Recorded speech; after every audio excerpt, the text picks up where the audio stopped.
안녕하세요. 최종원입니다. 물 들어올 때 노젓는 트립닷컴의 슈퍼보스 제임스 량 회장입니다. 이번에 다시 한번 또 도전한다는 것이죠. 시작 전에 하단에 있는 구독과 따봉 버튼 눌러주시고 한알령 해제 2차전 과연 어떨지 같이 한번 보도록 합시다. 그럼 시작합니다. 지난번 1차 라이브 쇼에서 매출이 최소 5억에서 10억 원 정도 나왔다라고 잡아드렸었습니다.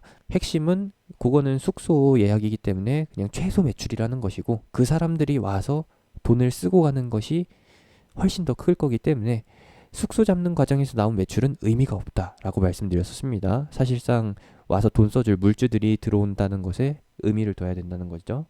그런 부분에 있어서 면세점이나 화장품 그리고 한알령 해제 연결고리에 있는 게임주나 그리고 엔터주까지도 주목을 받고 있는데 여기에 결정타를 날려준다라고 합니다. 제임스 량 회장이 한 번 더 한대요. 어떤 식으로 말했느냐. 코로나 청정 지역에 중국의 이것을 풀겠다. 한국 여행 상품을 통해서 매출을 발생시키겠다라고 한 거죠. 이럴 수 있었던 건 이러한 결정, 2차전을 예고할 수 있었던 것은 무엇이냐? 중국 정부에서 1차 판매에 대한 규제를 혹은 제재를 가하지 않았었기 때문에 이 제임스 량 회장이 어디 실종되지 않고 이렇게 정상적으로 다시 한 번 더 뉴스를 내게 된 거는 관시를 통해서건 아니면 기존의 인맥을 통해서건 이 판매에 대한 암묵적인 허가를 받았기 때문에 진행이 가능한 것이죠. 그 얘기 많잖아요. 한알령 같은 경우에는 사드 보복 같은 경우에는 중국 정부에서 공식적으로 진행한 게 아니다라는 거.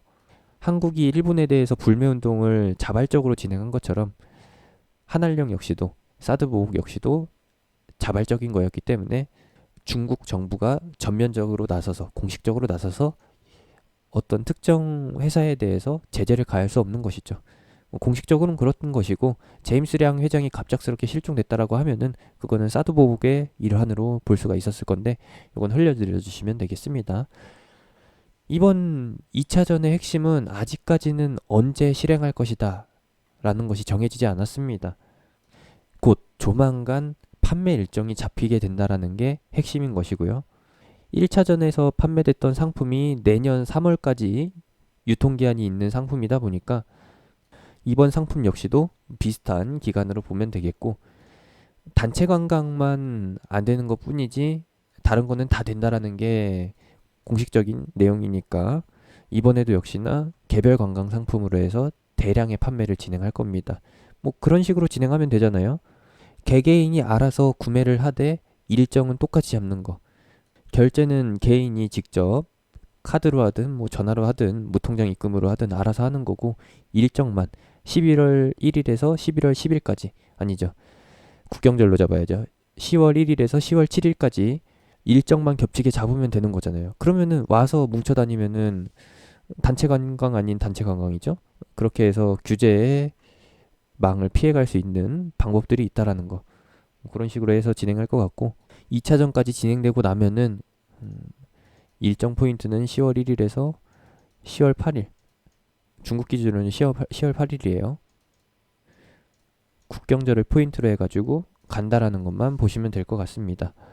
다들 알고 계시다시피 일단 판매가 진행되는 것은 기대감이에요.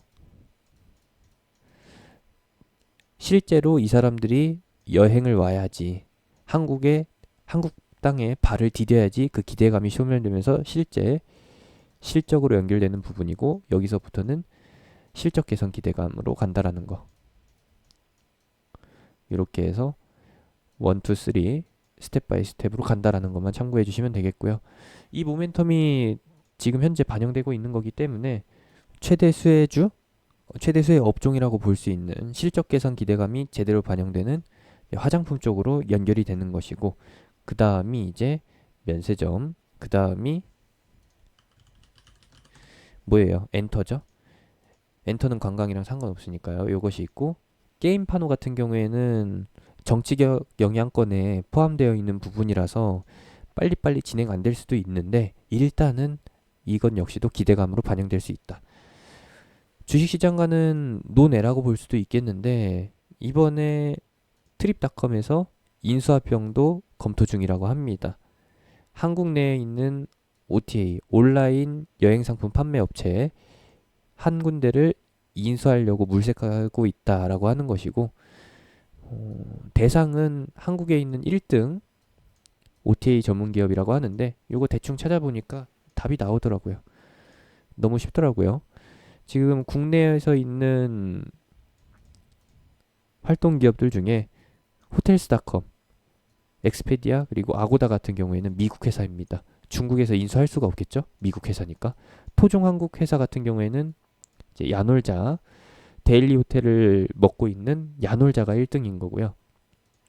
만약에 야놀자 쪽을 흡사합병한다라고 하면은 어떻게 되느냐? 1등을 넘어서겠죠?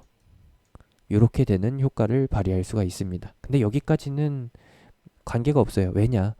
모두 투어를 인수하는 것도 아니고 하나 투어를 인수하는 것도 아니기 때문에 주식시장에는 그냥 이슈 효과로 인해서 다른 종목들이 더 활발하게 움직일 수 있는 촉진제 역할을 하는 것이고 실질적으로 직접적으로 관련되어 있는 종목은 없다. 상장사가 아니기 때문에 그냥 넘어가면 된다라고 봐주시면 되겠습니다. 이미 맛까지 그리고 DP까지 완료된 요리에다가 그냥 데코 하나 더 얻는 그런 느낌이라고 보시면 될 것 같아요. 트립닷컴이 누구를 인수하든 인수하기만 하면은 중국 관련주, 중국 관련주라고 하면 좀 그렇고 한알령 해제에 포함되어 있었던 업종들에게 조금 더 기대감을 더해줄 수 있는 효과, 그 정도만 예상해 보시면 될 것 같습니다. 오늘 같은 경우에는 7월 13일 같은 경우에는 코로나 관련주에 묻혔기 때문에 모멘텀이 아직 그대로 신선하게 싱싱하게 남아있는 상태인 거고 기관이 이제 다른 모멘텀 다른 업종에서 해먹을 거 이제 다 해먹고 나서 더 해먹을 거 없을 때 아니면 중간에 짬짬이 해먹고 싶을 때 들어올 만한 게 바로 화장품 업종이다. 뭐 대표적인 게 아모레 시리즈인 거고 그 다음이 코스맥스 같은 대형 화장품 업종 그 다음이 엔터주 게임주다 라는 것만 확인해 주시면 되겠습니다. 모멘텀 살아있는 거다라고 알려드리는 거고요. 2차전 일정 잡힐 때까지 2차 라이브 쇼가 진행되기 전까지 기대감이 반영되는 부분인 거고 참고해 주시면 되겠고 그리고 2차전 일정이 잡히게 되면은 그 타이밍에 가서 한 번 더 체크해 드리는 걸로 하겠습니다. 제가 운영하는 카톡방은 하단에 있는 링크, 댓글에 있는 링크, 영상 끝나고 나오는 아이콘 타고서 들어올 수 있습니다. 무료 카톡방이고요. 기회 된다라고 하면은 2차 라이브 쇼 진행 전에 같이 한번 노려보도록 합시다. 이상입니다.